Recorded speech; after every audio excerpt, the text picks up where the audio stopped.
Hey everybody. Well, it was really interesting hearing a lot of the just discussion that was sparked when I put that video up about our 5 month update after we quit our full time jobs. And a lot of people wanted some info on the specifics.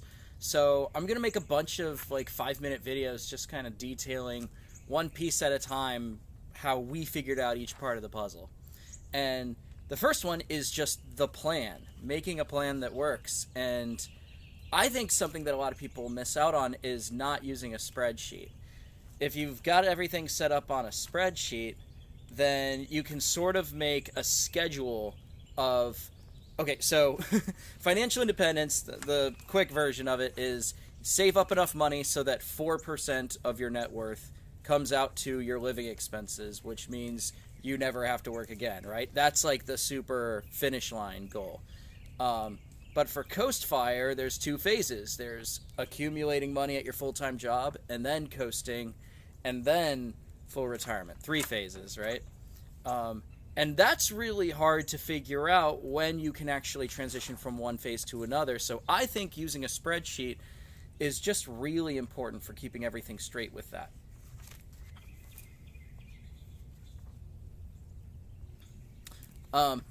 The spreadsheet that we used, I've got a link in the description. You might want to pull that up just so you can follow along and see what I'm talking about.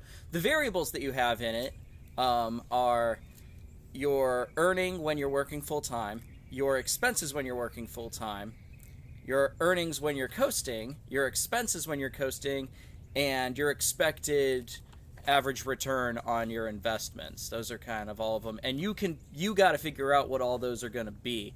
You can look at the values that I used in our spreadsheet, but you should change it to try to fit what you think is appropriate. So the thing that's really nice about having a spreadsheet for all this is you can make a schedule where you have an idea of, okay, we should be at about this net worth on this year and this net worth on that year. And obviously everything isn't going to be in a steady, positive slope line. There's going to be good years and bad years and all sorts of stuff. The one I always joke, like, the one thing that's going to absolutely be correct is that your spreadsheet will not match reality, but hopefully it'll be pretty close to reality. And it's a nice check. You can see if you're within a few years of your schedule for what your target net worth should be at that time.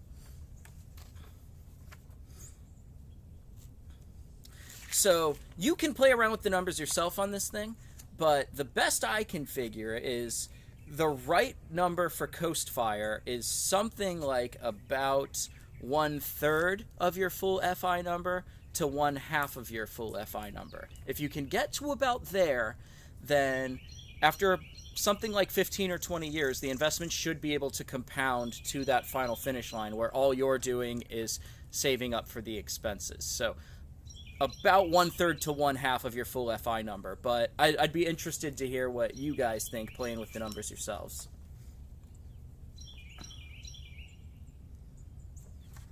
So as far as setting that spreadsheet up goes, probably the hardest variable to predict, in my opinion, is your expenses after you quit your full-time job. There are a lot of changes that take place once you quit, and some of them it might be hard to imagine what they look like if you haven't actually quit your full-time job yet. I mean, I just listed a few. You'll have a new commute, which changes your transportation expenses. You'll be able to get housing at a different location because you might not need to live close to a super job anymore. You could probably live anywhere.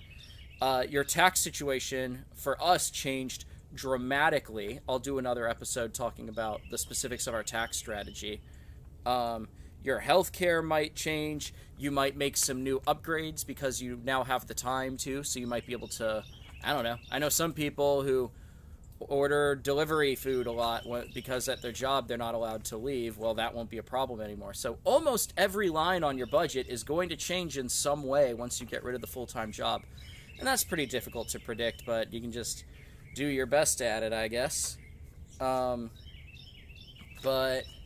yeah. The first step is having a plan, and a plan that doesn't just have a beginning and an end, but has stages so you can track your progress and reassess if the plan is realistic or not.